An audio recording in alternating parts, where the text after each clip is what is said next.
ফায়ুতরাকু বিমাতারিকা মিন হাদিদ, লোহার হাতুড়ি দিয়ে এবার ওর পিটানো শুরু হবে। পিটাতে পিটাতে ওর গায়ের গোশত আর মাসেলগুলো থেতলে ফেলা হবে। ইয়ুকালু লিল আরদি ইলতাইমি, জমিনকে বলা হবে চাপ দাও। ফাতাখতালিফু আদলাউ, ওয়াল আয়াযু বিল্লাহ। কবরের এক পাশের মাটি আরেক পাশের মাটি এমন ভাবে চাপ দিবে, ডান পাশের পাঁজরের হাড় বাম দিকে ঢুকে যাবে, বাম দিকের হাড্ডি ডান পাশে এসে যাবে। ওর চিৎকারে পুরো কবরস্থানটা থারথার করে কাঁপবে। ওরে বাঁচানোর তখন কেউ থাকবে না। ওর ক্ষমতা, ওর দাপট, ওর হুঙ্কার, ওর অহংকার ওরে বাঁচাতে পারবে না। চিল্লায় বলেন ঠিক কিনা? হাত্তা সা, কিয়ামত পর্যন্ত, কিয়ামত পর্যন্ত এই দুর্বিষহ জীবন সময় তার কাটতেই থাকবে। আল্লাহ, কবরের এই আযাব থেকে তুমি আমাদেরকে বাঁচাও। মাটিতে আমাদেরকে শোয়াই লাগবে, ঠিক কিনা? একদিন মাটির ভেতরে হবে ঘরে, মন আমার কেন বাঁধ দালান ঘর। প্রাণ পাখি উড়ে যাবে পিঞ্জর ছেড়ে, ধরা ধামে সবই রবে, তুমি যাবে চলে। বন্ধু বান্ধব যত, মাতা পিতা দ্বারা সুত, সবই হবে তোমার পরে। মন আমার কেন বাঁধ দালান ঘর, একদিন মাটির ভেতরে হবে ঘরে। মন আমার কেন বাঁধ দালান ঘর। চিল্লায় বলেন ঠিক কিনা? চলে যেতে হবে। দালান ঘর, বাড়ি ঘর, টাকা পয়সার জন্য পাগল হয়ে থাকি আমরা, কিন্তু এটা আমার আসল ঘর নয়। যেই গোসলখানাটারে আমি এত সুন্দর করে টাইলস করে ইটালিয়ান ফিটিংস দিয়ে বানালাম, আমার জীবনের শেষ গোসলটা কি ওই গোসলখানায় হবে? কথা বলেন। যেখানে লাশ ধোয়ায় ওইখানে আমার গোসল হবে, এগুলো আমরা ভাবতে চাই না। কবরের জীবনটা আসল জীবন। বিশ্বনবী দোয়া করতেন, আল্লাহুম্মা ইন্না নাউযু বিকা মিন আযাবিল কবর। আল্লাহ, আমি আপনার কাছে কবরের আযাব থেকে পানাহ চাই, কবরের আযাব থেকে বাঁচতে চাই। এই কবরের মধ্যে অনেক ফিতনা হবে, অনেক সুয়াল হবে। কবরে প্রশ্ন আছে না নাই? কথা বলেন। প্রথম প্রশ্ন জিজ্ঞেস করা হবে, মার রব্বুক, তোমার রব কে? বলেন, আমাদের রব কে? ওমা দীনুক, তোমার ধর্ম কি? বিশ্বনবীর চেহারা দেখিয়ে বলা হবে, তাআরিফু মান হাযার রাজুল, এই লোকটারে চিনো? আমরা কি বলবো? আমরা চিনি, উনি আমাদের প্রিয় রাসূল মুহাম্মদুর রাসূলুল্লাহ সাল্লাল্লাহু আলাইহি ওয়াসাল্লাম। এরপরে জিজ্ঞেস করা হবে, এগুলো কোত্থেকে শিখলা? আমরা বলবো কোরআন থেকে। ফায়ুফসাহু লাহু কবরুহু ৭০ যিরাআন। এই সুন্দর সুন্দর উত্তর করতে পারলে আপনার কবরটারে ৭০ হাত লম্বা করে দেয়া হবে। ইফতাহু লাহু বাবুন ইলাল জান্নাহ, জান্নাতের দিকে একটা দরজা লাগিয়ে দেয়া হবে। ইউলবাসু মিন লিবাসি আহলিল জান্নাহ, জান্নাতীদের পোশাক পরিয়ে দেয়া হবে। জান্নাতের পোশাক কেমন হবে জানেন? রেশমের পোশাক। ওয়া লিবাসুহুম ফিহা হারির, the dress will be in Jannah with fine green silk with the gold embroidery. জান্নাতে যারা থাকবে তাদের পোশাক হবে পাতলা সবুজ রঙের রেশমের কাপড়ের পোশাক, যেটার মধ্যে গোল্ডের, স্বর্ণের ডিজাইন করা, এমব্রয়ডারি করা থাকবে। ওই পোশাক পরিয়ে দেওয়া হবে। আর বলা হবে নাম কান্নাউমিল আরুস, বাসর রাতে জামাই যেমনি আনন্দে ঘুমায় তুমিও ঘুমাও। দুনিয়াতে অনেক কষ্ট সহ্য করছো, দুনিয়াতে পুলিশের দৌড়ানি, র্যাবের দৌড়ানি, আছে না নাই? ইসলামের পক্ষে যারা কথা বলে নিজ এলাকায় পরবাসী, আছে না নাই? আহা, মামলা হামলা, ঝক্কি ঝামেলা ঝুঁকি, একটার পর একটা, তার পিছু ছাড়ে না। সে ঘুমাইতেও পারে নাই। চিল্লায় বলেন ঠিক কিনা? আনন্দের ঘুম আমরা সেদিন দেব ইনশাআল্লাহ। ঘুমেন না?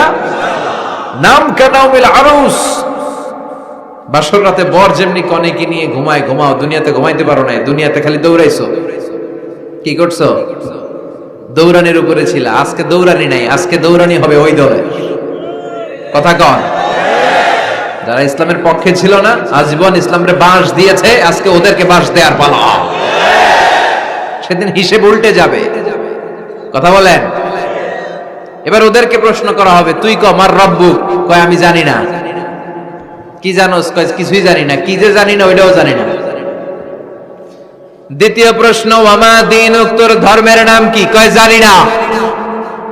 ফেরেশতারা কয় আর প্রশ্ন বাকি একটা, তারপরে আঙ্গ খেলা শুরু।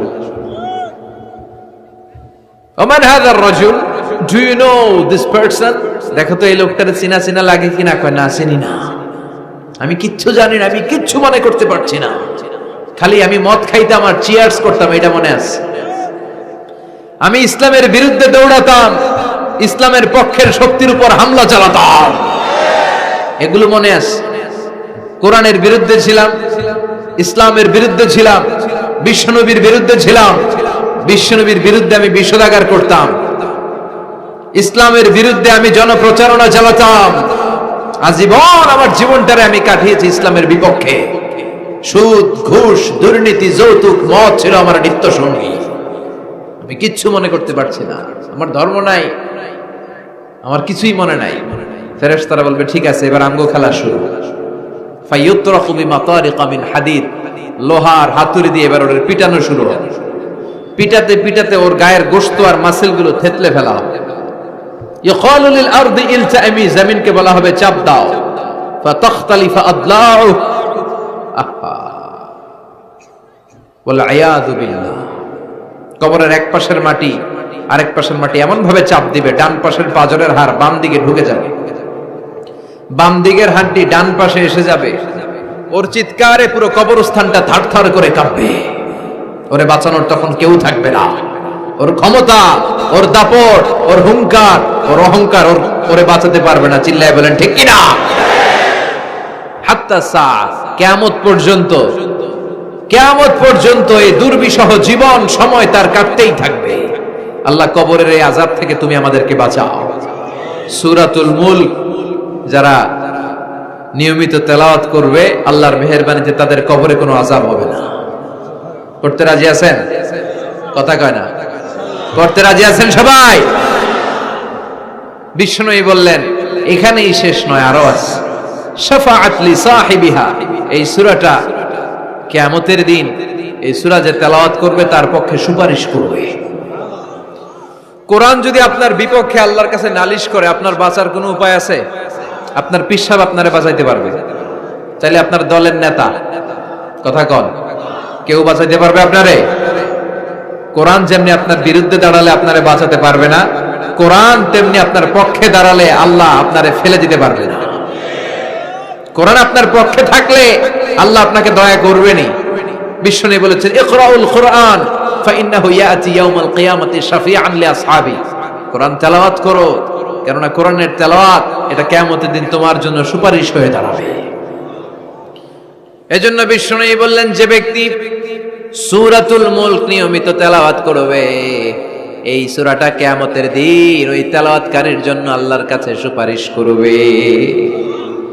এখানেই শেষ নয়, বিশ্বনবী বললেন খাসামাত আন সাহিবিহা, এই সূরা যে তেলাওয়াত করবে তার পক্ষে আল্লাহর সাথে এই সূরাটা দাঁড়িয়ে তার পক্ষ নিয়ে আল্লাহর সাথে তর্ক করবে, ঝগড়া করবে। আল্লাহ তুমি ওরে জান্নাত দিবা না কেন, ওরে মাফ করবা না কেন, তুমি না গফুর, তুমি না গফফার, তুমি না রহিম, তুমি না রহমান, তুমি মাফ করে দাও।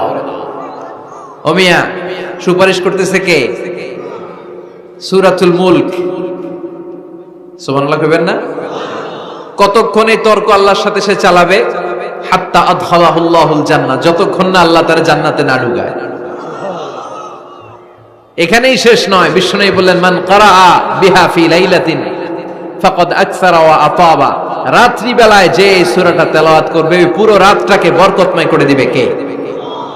এজন্য বিশ্বনবী বলেন আমি চাই আমার সব উম্মত এই সূরাটা মুখস্থ করে নেক। আমার চাই আমার ছোট বড় আবাল বৃদ্ধ বনিতা সব উম্মতের হৃদয়ের মধ্যে এই সূরাটা গাথা থাক, মুখস্থ থাক, হিফজ করা থাক। আমরা বিশ্বনবীর উম্মত না? কথা কন। নবীর এই আশাটা আমাদের পালন করার দরকার আছে না নাই? আমরা কি পারি না এই সূরাটা মুখস্থ করে রাখতে? মাত্র 30 আয়াত, প্রতি মাসে কয়দিন? প্রতিদিন এক আয়াত করে মুখস্থ করলে লাগে কয়দিন? প্রতিদিন এক আয়াত করে মুখস্থ করলে 30 দিনে এই সূরা মুখস্থ করতে রাজি আছেন? সবাই রাজি আছেন তো? মনে থাকবে? নেক্সট টাইমে নেক্সট ইয়ারে আসলে জিজ্ঞেস করবো যে সূরা মুলক মুখস্থ হয়েছে কিনা। হ্যাঁ, মনে থাকবে তো? আল্লাহ তুমি তৌফিক দাও। এই সূরাটা পড়লে আল্লাহ আপনার দৃষ্টি শক্তিকে খুলে দিবে। আপনার চোখের সামনে কোনো পর্দা থাকলে পর্দাটা সরে যাবে। আপনি আল্লাহর মাহাত্ম্য বুঝতে পারবেন, আপনি আল্লাহরে চিনতে পারবেন, আপনি আল্লাহর অস্তিত্ব টের পাবেন। সুবহানাল্লাহ পড়ায়। অনেকেই বলে যেটা দেখি না তা মানি না। যারা স্রষ্টাকে বিশ্বাস করে না তারা বলে আনসিন ইজ নাথিং, যেটা দেখা যায় না এটা বিশ্বাস করি না। নাস্তিক্যবাদের ছড়াছড়ি আছে না নাই? বাগেরহাটে কোনো নাস্তিক নাই মনে হয়, কথা কন? আছে আছে আছে। এত দাড়ি টুপি এগুলার ভিতরে ঢুকে কেমনে? ওগুলা পিছনে পিছনে থাকে, এগুলা আজীবন পিছনে পিছনে থাকবে। কথা বলে। ইয়াং যুবক যারা আছে তোমরা একটা বই পড়বে, প্যারাডক্সিক্যাল সাজিদ, একটা বই আছে বাজারে, নাস্তিকদের বিভিন্ন প্রশ্নের জবাব। এই বইয়ের লেখক খুব ভালো করে ওই বইতে তিনি তুলে ধরেছেন। লেখকের নাম আরিফ আজাদ। এটা পড়লে শিক্ষিত যারা, তাদের মনের মধ্যে এই ঘুরপাক করা প্রশ্নগুলোর উত্তর তারা পেয়ে যাবে। বইয়ের নাম প্যারাডক্সিক্যাল সাজিদ, আরিফ আজাদের লেখা। তো তার পাশাপাশি এই সূরাটা পড়লেও আমরা জানতে পারবো, কারণ এই সূরাটা হচ্ছে this Surah is an I opener for us all. আমাদের সবার চোখ খুলে দিবে এই সূরাটা। আমাদের ঘুমন্ত বিবেককে জাগিয়ে তুলবে এই সূরাটা। যারা বলে যে স্রষ্টাকে দেখা যায় না, তাদের জন্য এই সূরাটা একটা মেডিসিন। আল্লাহ কেমন যেন এই সূরায় বলতে চায়, ওপেন ইউর আই। তুমি তোমার চোখ খোলো না একটু, you must find your God. তুমি তোমার আল্লাহরে খুঁজে পাবা। আপনি আকাশের দিকে তাকান, বাতাসের দিকে তাকান, জমিনের দিকে তাকান, আল্লাহরে খুঁজে পাবেন। সাইয়েদনা ইব্রাহিম তারার দিকে তাকালেন, বললেন মনে হয় এটাই আমার রব। পরে দেখে তারা নাই, কয় না না, আমার রব তো আমার ছেড়ে চলে যেতে পারে না। সাইয়েদনা ইব্রাহিম চাঁদ দেখলেন, পূর্ণিমার চাঁদ দেখে ভাবলেন তাহলে এটা তো তারার চেয়েও বড়, মনে হয় এটা আমার রব। পরে দেখলেন চাঁদও নাই। সাইয়েদনা ইব্রাহিম কয় আমিও আপনার লগে নাই। এরপরে সূর্য উঠলো, গগন বিদারী সূর্য পুরো জমিনটারে আলোকিত করে ফেললো। উনি বললেন হাদা আকবার, সূর্য অনেক বড়, তাহলে এটা আমার রব। পরে বিকেল বেলা যখন সূর্য ডুবে যায়, সাইয়েদনা ইব্রাহিম কয় না, আমার রব তো আমার ছেড়ে কোথাও চলে যেতে পারে। তখন তিনি চিন্তা গবেষণার মধ্য দিয়ে মহাসত্যের খোঁজ পেলেন। সুবহানাল্লাহ পড়ে। মহাসত্য হচ্ছেন একজন, চিৎকার করে বলতে হবে তিনি কে? সে আল্লাহ বলে, গোলাম আমার অস্তিত্ব অনুভব করার জন্য তোমাকে ডজন ডজন বই পড়া লাগবে না, ডক্টরের ডিগ্রি লাগবে না। তুমি আমার সৃষ্টি করা এ বসুন্ধরার দিকে তাকাও, এই গাছপালা নেয়ামত রাজির দিকে নজর বুলিয়ে তাকাও। তুমি সাগর দেখো, তুমি পাহাড় দেখো, তুমি ঝর্ণা দেখো, ঝর্ণার কলকলো আওয়াজের ভেতরে আমি আল্লাহরে খুঁজে পাবা। কথা কন। ঝর্ণা দেখছেন কেউ কোনোদিন? বাগেরহাটে আছে? কোথায় যেয়ে দেখছেন? সিলেটে, হিমছড়িতে। আহা, ঝর্ণার সামনে দাঁড়ালে বোঝাই যায় একজন এটাকে নিয়ন্ত্রণ করছে। একজন আছে, একজন থাকা লাগবে, একজন থাকা চাই, যাকে ছাড়া মহাবিশ্ব এত সুন্দরভাবে চলতে পারে না। সাগরের দিকে তাকান। কক্সবাজারে গেছেন আপনারা? আহা, কি ক্ষুদ্র আমি, কি তুচ্ছ আমি, কি নগণ্য আমি। যখন আমার অলমোস্ট প্রতি সপ্তাহে কক্সবাজারে ফ্লাইট থাকে, আমার কক্সবাজারে অনেক প্রোগ্রাম থাকলে আমি বিকেলে আগে সাগরের সামনে চলে যাই, নিজে যে কত ছোট এটা দেখার জন্য। বঙ্গোপসাগরের সামনে দাঁড়ালে আয়রে নিজের কি ইয়াতিম লাগে, কি ছোট্ট আমি, কি সাগরের তর্জন গর্জন। হিমছড়িতে যখন যাই, সিলেটের মাধবকুণ্ডে যখন যাই, মালয়েশিয়াতে মাঝে মাঝে যাই, ক্যামেরন হাইল্যান্ডে কিছু ওয়াটারফল আছে। আল্লাহু আকবার। এই ঝর্ণার আওয়াজের মধ্যে মনে হয় যেন আল্লাহর জিকির শোনা যায়, ঠিক কিনা?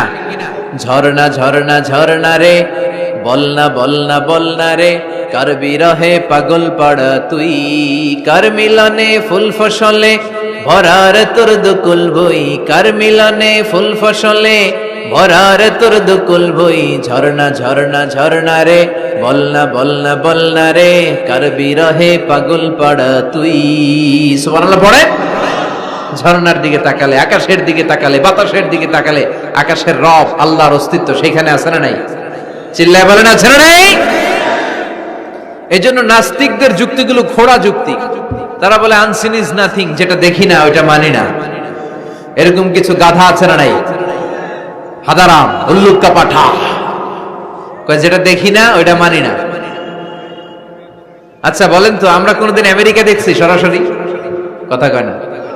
টিভিতে দেখছি, বইতে দেখছি আমেরিকার ছবি, কিন্তু সরাসরি এটা আমেরিকা দেখছি, তাই বলে আমরা আমেরিকা মানি না?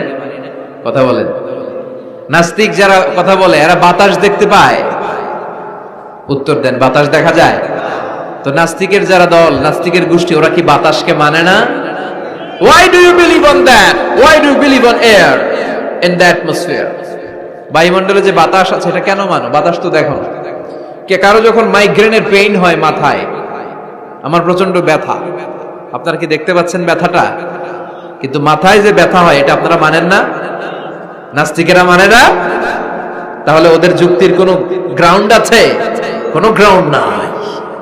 যেটা দেখা যায় না এটা নাকি ওরা বিশ্বাস করে না। আল্লাহ বলেন সৃষ্টির দিকে তাকা, নজর করে দেখ, আমি আল্লাহর নিদর্শন আছে। সুবহানাল্লাহ পড়েন। নাস্তিকদের কিভাবে আপনি বুঝাবেন? একটা ঘটনা বললে চমৎকার বুঝতে পারবেন।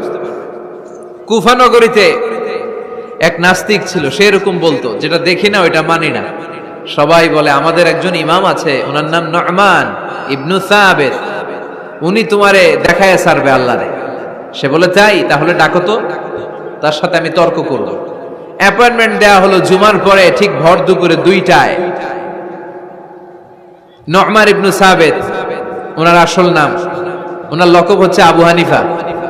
ইমাম আবু হানিফারে ছিলেন না? ইমাম আল আযম। উনি আল্লাহর পক্ষে নাস্তিকের সাথে লড়বেন, আর নাস্তিক আল্লাহর বিপক্ষে লড়বেন।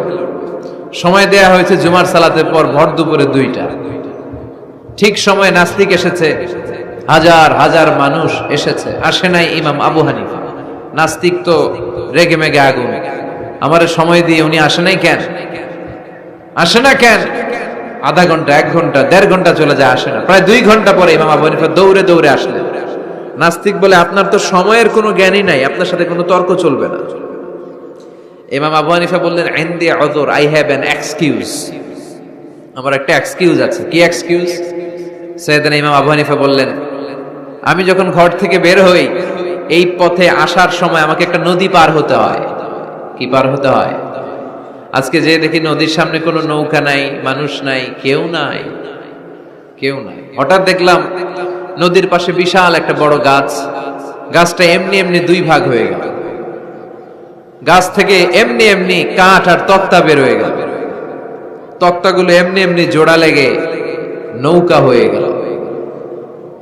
ওই নৌকা এমনি এমনি নদীর মাঝখানে এসে পড়লো, আর আমি উঠে বসলাম, মাঝি ছাড়া, লগি বৈঠা ছাড়া নৌকা আমারে এক টান মেরে নদীর ওপার নিয়ে গেল। এই কাজগুলো হতে হতে 2 ঘন্টা লেগে গেছে। কয় ঘন্টা? নাস্তিক কয় তবে ইমামের মাথা খারাপ। নাস্তিক কি বলে?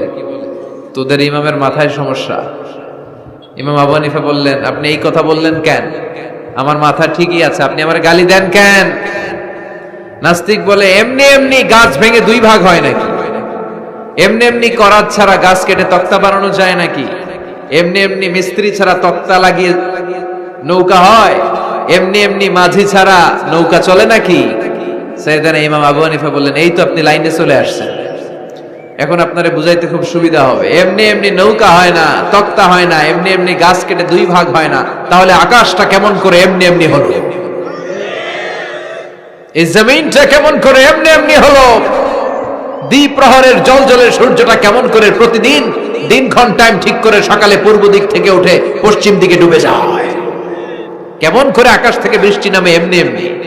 কেউ যদি এটা না করে এমনি এমনি কেমন করে পৃথিবী সৃষ্টি হয়? নাস্তিকের ঘুমন্ত বিবেক এবার জাগ্রত হয়েছে, এবার সে চোখ মেলে তাকিয়েছে। সেজন্য এই পৃথিবীতে এখন নতুন এসেছে, সে নতুন করে আবার পৃথিবী দেখতে লাগলো। তাই তো? সুবহানাল্লাহ কইবেন না? তাই তো, এমনি এমনি তো কিছু হতে পারে না। There should be someone who is controlling everything. একজনকে থাকাই লাগবে যিনি মহাবিশ্ব নিয়ন্ত্রণ করছে। চিল্লায় বলেন, যিনি কে? নাস্তিক অবাক, তাই তো, আসলেই তো আমি একটা বোকা, আসলে আমি হাদারাম, আমি তো এইভাবে কখনো ভাবি নাই। ও ইমাম, আপনাকে শুকরিয়া, আপনার হাত দেন, আপনার হাতে চুমু খাই, আপনার হাতে হাত রেখে আমি শাহাদা বাক্য পাঠ করতে চাই, আপনি আমারে পড়িয়ে দেন লা ইলাহা ইল্লাল্লাহ মুহাম্মাদুর রাসূলুল্লাহ। কালিমা পড়ে মুসলমান হয়ে গেলেন। আল্লাহু আকবার। এজন্য নাস্তিকদের সাথে ওয়াজাদিলহুম বিল্লাতি হিয়া আহসান, হিকমতের সাথে কথা বলতে হবে, প্রজ্ঞার সাথে যদি আপনি একটা ভ্যালিড গ্রাউন্ড উপস্থাপন করতে পারেন, নাস্তিকরা আপনার সামনে দাঁড়াতে পারবে না। চিল্লায় বলেন ঠিক কিনা? এই নাস্তিকদের জন্য অনেক দিক নির্দেশনা, ডোজ, মেডিসিন আল্লাহ সূরার ভেতরে দিয়েছেন। সূরাটার নাম সবাই বলতে হবে, সবাই বলেন, সবাই কইছেন? সূরার নাম সূরা মুলক। চিল্লায় বলেন কি নাম? সূরাতুল মুলক। আল্লাহ শুরু করছেন, তাবারাকাল্লাযী বিয়াদিহিল মুলকু ওয়া হুয়া আলা কুল্লি শাইইন কাদির। সুবহান সেই সত্তা যার হাতে ক্ষমতা আর তিনি সব বিষয়ের উপরে ক্ষমতাবান। পড়েন সুবহানাল্লাহ। তাবারাকাল্লাযী, সুবহান সেই সত্তা, বিয়াদিহিল মুলকু, যার হাতে সব ক্ষমতা, ওয়া হুয়া, আর তিনি, আলা কুল্লি শাইইন কাদির, সব বিষয়ে ক্ষমতাবান। তিনি কে?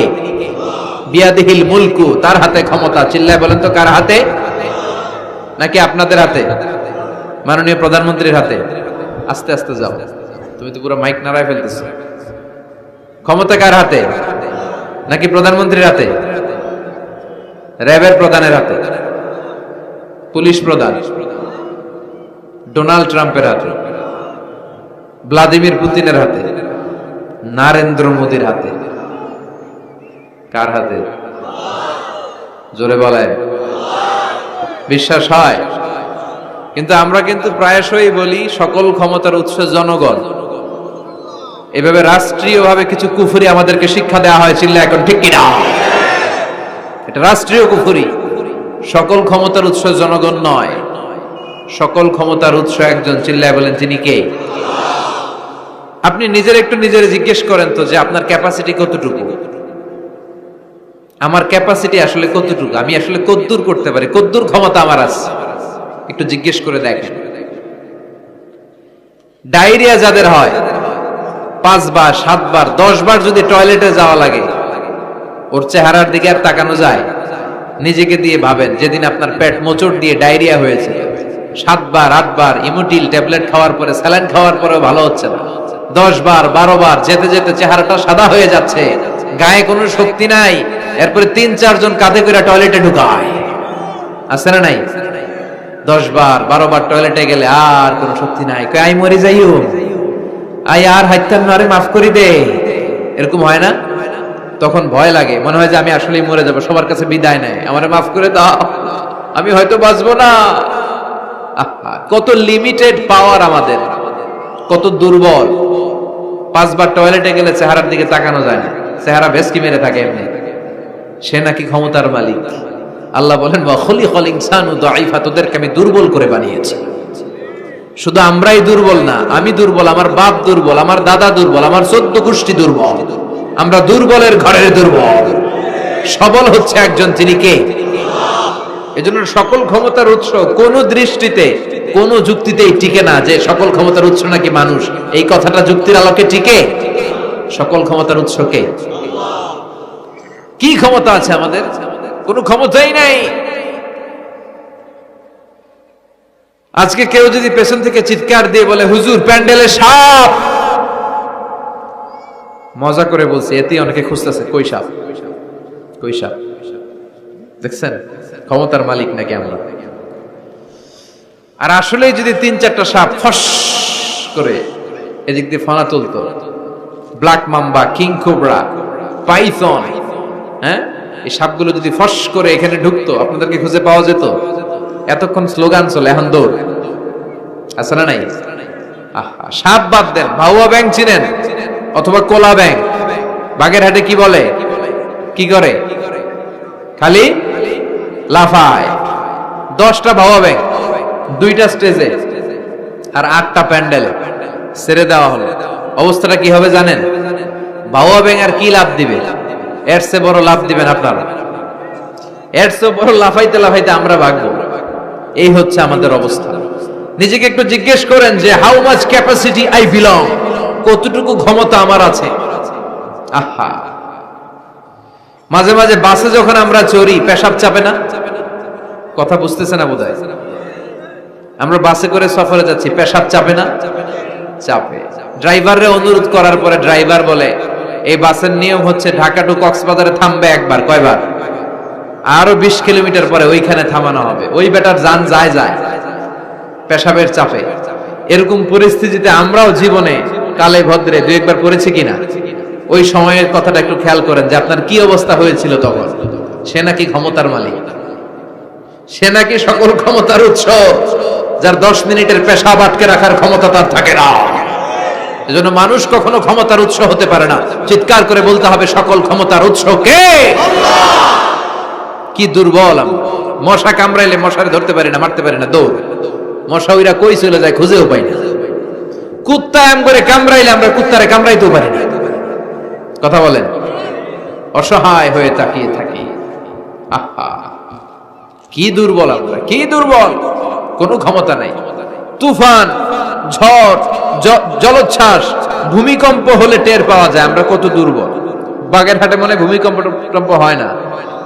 হয়। আহা, মাঝে মাঝে মাঝরাতে 3টায় 4টায় ভূমিকম্প হয় না? লোকজন দৌড়, কেউ লুঙ্গি সহ দৌড়, কেউ লুঙ্গি থুইয়া দৌড়, কারণ আগে জান বাঁচাতে হবে, এটা ফরজ। কি বিপদে আমরা পড়ে যাই। দৌড়। দুধের বাচ্চাটা পড়ে থাকে, ওরে কোলে নিয়ে দৌড় দিব, নাকি স্ত্রীকে ডাকবো, নাকি ভাড়াটিয়াদেরকে উঠাবো, নাকি ছাদ থেকে নিজেই লাফ দেব?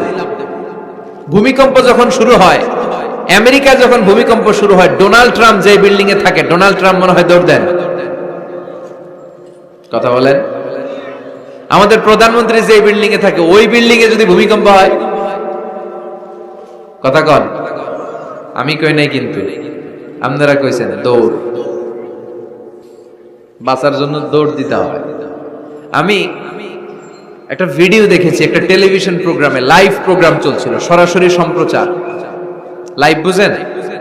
সরাসরি সম্প্রচারের প্রোগ্রাম। তো লাইভ প্রোগ্রাম, উপস্থাপক বসে আছে এদিকে, এদিকে অতিথিরা। ইন দ্য মিন টাইম শুরু হয়েছে ভূমিকম্প। উপস্থাপক মাইক থুইয়া দৌড়, অতিথিরা ওঠে নাই, অতিথিরা বসে আছে, কারণ মেকআপ টেকআপ সব শেষ, ক্যামেরা রেডি। একটু পরে ভূমিকম্প আরো বেড়ে গেল, এবার অতিথিরাও দৌড়। আহা, কি অসহায়, কি দুর্বল। ভূমিকম্প যখন শুরু হয়, মানুষগুলো খালি দৌড়ায়, খোলা মাঠে যেতে চায়। বিল্ডিং টাওয়ার গুলো যেন গায়ের উপর থপাস করে না পড়ে বাঁচতে চায়। কি চায়? বাঁচতে চায়। যার বাঁচার জন্য লড়াই, ও নাকি ক্ষমতার মালিক। এটা বিশ্বাস করবে কেউ? কক্সবাজারে যখন তুফান শুরু হয়, জলোচ্ছ্বাস শুরু হয়, ওখানে একটা দ্বীপ আছে, পাহাড়ি দ্বীপ, নাম মহেশখালী। ওইখানে বৌদ্ধদের স্বর্ণ মন্দির আছে। সেখানে যখন তুফান 30 ফিট 40 ফুটের জলোচ্ছ্বাস হয়, ওই বৌদ্ধ মন্দিরের বৌদ্ধগুলো নিচে নেমে জিকির করা শুরু করে দেয় আল্লাহ। কার জিকির করে? কারণ ওরা খুব ভালো করেই জানে যে গৌতম বুদ্ধ আমাদের বাঁচাতে পারে না, বাঁচাতে পারে একজন। চিল্লায় বলেন, যিনি কে? এই জন্য বিপদে পড়লে টের পাওয়া যায় যে আমরা কত দুর্বল। আমি গত পরশু ঢাকা থেকে এসেছি। আমার প্রোগ্রাম ছিল সাতক্ষীরায়। ঢাকা থেকে যশোর নভোয়ারে করে এসেছি। তো সেখানে যারা বিমানবালারা থাকে, তারা কেমন যেন প্যান্ট ট্যান্ট স্যুট টুট পরে আসে, নিজেদেরকে সাজিয়ে গুছিয়ে। এই বিমানবালাগুলো লিপস্টিক মেখে নিজেকে মেকআপ করে প্রদর্শন করে, কারণ তাদের সৌন্দর্যটাই হচ্ছে এখানে আসল জিনিস। সৌন্দর্য না থাকলে এদেরকে এয়ার হোস্টেস বানায় না। আমরা সিটে বসলাম, ইনস্ট্রাকশন দিল বিমানটা এখন টেক অফ করবে। ইন দ্য মিন টাইম এই মেয়েটা মাইক্রোফোন হাতে নিয়ে বলতে আরম্ভ করলো, ভদ্র মহিলা এবং ভদ্র মহোদয়গণ, আপনারা আপনাদের সিট বেল্ট গুলো বেঁধে নিন। এখনই আমাদের উড়োজাহাজটি শাহজালাল আন্তর্জাতিক বিমানবন্দর থেকে 14,000 ফিট উপর দিয়ে যশোর বিমানবন্দরে উদ্দেশ্যে ছুটবে। আল্লাহু আকবার, আল্লাহু আকবার, আল্লাহু আকবার। তো আমি ঘাড় ঘুরে তাকাইলাম, কি রে আল্লাহু আকবার পরে কেডা? পরে তাকাই দেখি ওই মেয়েই পড়তেছে, কাগজের মধ্যে লেখা। অবাক হলাম, যার চলাফেরা এরকম, বেশভূষা এরকম, এই মেয়েটা এখন আল্লাহু আকবার, আল্লাহু আকবার, আল্লাহু আকবার পড়ছে। আর পড়ছে শুদ্ধ অশুদ্ধ মিলিয়ে, সুবহানাল্লাযী সাখখারা লানা হাযা ওয়া মা কুন্না লাহু মুকরিনিন। আমি মিলাতে পারলাম না যে আল্লাহু আকবার পড়ে কেন। পরক্ষণে আমি বুঝলাম যে এইমাত্র বিমানটা গ্রাউন্ড ছেড়ে দিয়ে 14,000 ফিট উপরে উঠে যাবে। ওদের সবার খুব ভালো করেই জানা, ওই 14,000 ফিট উপরে আকাশের মাঝে আমাদেরকে বাঁচানোর কেউ নাই। কেউ আমাদেরকে, পুলিশ আমারে বাঁচাতে পারবে না, এয়ারলাইন্সের ম্যানেজার আমারে বাঁচাতে পারবে না, কোন সিকিউরিটি আমারে বাঁচাতে পারবে না, ফায়ার সার্ভিসের ওরা আমাকে বাঁচাতে পারবে না। ওই 14,000 ফিট উপর থেকে আমারে বাঁচাতে পারে একজন, চিল্লায় বলেন যিনি কে? এটা খুব ভালো করে জানে, হিসাবটা খুব সহজ। এজন্য ওঠার আগে আল্লাহু আকবার লাগে, আর নিচে নামলেই দুম্মা চলে দুম। আছে না নাই? নিচে নামলেই কুচ কুচ হোতা হ্যায়। কথা বলেন, বিমান থেকে নামলেই কুচ কুচ হোতা হ্যায়, আর বিমানে ওঠার সময় আল্লাহু আকবার, আল্লাহু আকবার। কি অবস্থা আমাদের, কতটুকু ক্ষমতার মালিক। আসলে আমাদেরকে আল্লাহ তেমন কোনো ক্ষমতাই দেয় নাই, ক্ষমতার মালিককে সে আল্লাহ বলছেন, তাবারাকাল্লাযী বিয়াদিহিল মুলকু ওয়া হুয়া আলা কুল্লি শাইইন কাদির। সুমহান সেই সত্তা যার হাতে ক্ষমতা, চিল্লায় বলেন ক্ষমতা কার হাতে?